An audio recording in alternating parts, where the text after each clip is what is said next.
Ketegangan terus meningkat di wilayah Sumi saat perburuan tempur antara pasukan Rusia dan Ukraina berlanjut tanpa henti. Dalam sebuah operasi udara yang dilancarkan pada Minggu 4 Mei 2025, satu detasemen UAV Tiger milik Rusia berhasil mendeteksi dan menghancurkan satu unit tank milik Ukraina.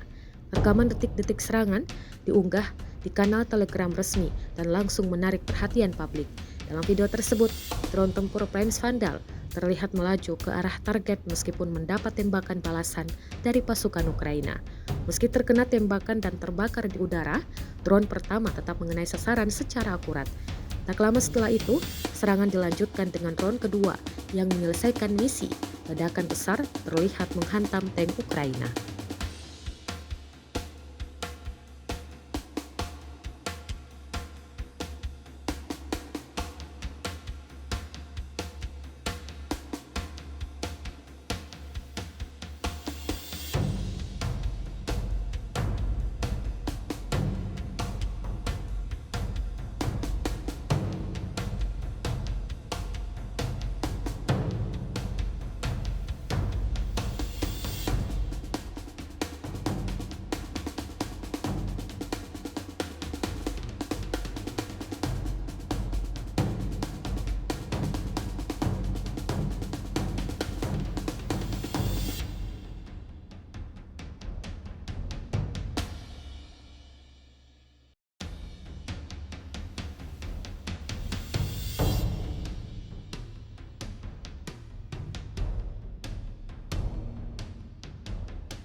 Download Tribun X sekarang, menghadirkan lokal menjadi Indonesia.